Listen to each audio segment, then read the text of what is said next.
महाराष्ट्रावर का लादतायत? खरं म्हणजे त्यांनी मराठी शाळा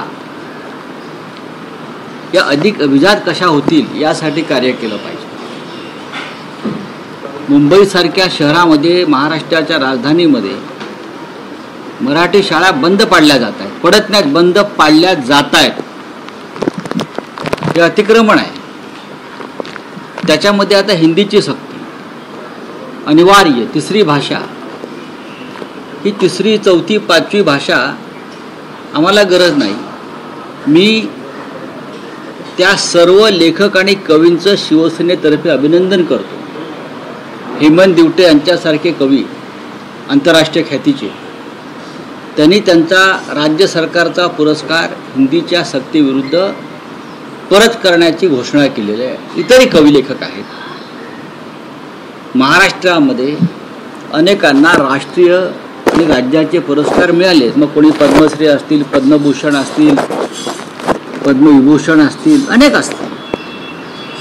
मराठीच्या छातीवर एक भाषा बसवून मुंबईसह महाराष्ट्राचं मराठीपण नष्ट करण्याचं जे कारस्थान चालू आहे, त्याविरुद्ध हे हत्यार उचलायलाच पाहिजे.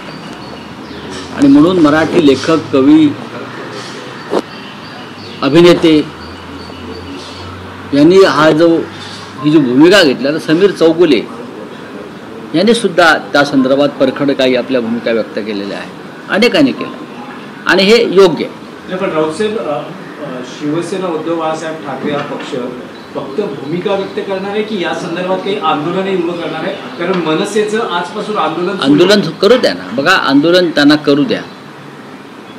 आम्ही सुद्धा, शिवसेना हा एक प्रमुख विरोधी पक्ष आहे. उद्या काही काळामध्ये विधानसभा सुरू होईल आणि विधानसभा हे सरकारला या संदर्भातलं जाब विचारण्याचं योग्य व्यासपीठ आहे. सरकारला ही दादागिरी, हिंदीची दादागिरी कोणासाठी करतायत?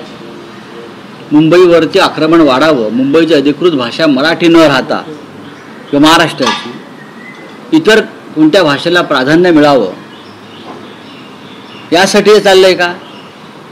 महाराष्ट्राला, महाराष्ट्राचं मराठीपण नष्ट करण्याचं हे कारस्थान राष्ट्रीय पातळीवर सुरू आहे. आणि कोणाला तरी मुंबई घशात घालायची आहे. या मुंबईतून मराठी भाषा आणि मराठी माणूस हद्दपार करायचा आहे. यासाठी जर ही कारस्थानं चालली असेल तर शिवसेनेचा जो जन्म आहे, ज्या कारणासाठी झालेला आहे, ते शिवसेना विसरणार नाही. मराठी भाषा, मराठी माणसावरच्या ज्यासाठी न्याय्य हक्कांची लढाई, मराठी भाषेवरचं अतिक्रमण थांबवणं, यासाठीच जन्म झाला आहे. आणि आम्ही मराठी भाषेसंदर्भात आमचं जे ऋण आहे ते असं वाया जाऊ देणार नाही.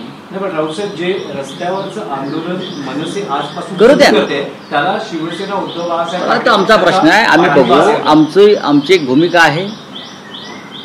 मराठी राजभाषा लागेल तरच मराठी पण टिकेल. 106 हुतात्म्याने जे बलिदान दिलं आहे हे मराठी भाषेसाठी दिलं आहे. आणि हिंदुहृदय सम्राट बाळासाहेब ठाकरेंनी जी शिवसेना स्थापन केली 59 वर्षापूर्वी, ती मराठी भाषा आणि मराठी माणसासाठी केलेली आहे. शिवसेनेचा जन्म आणि आत्माच मुळी त्या कारणासाठी झालेला आहे.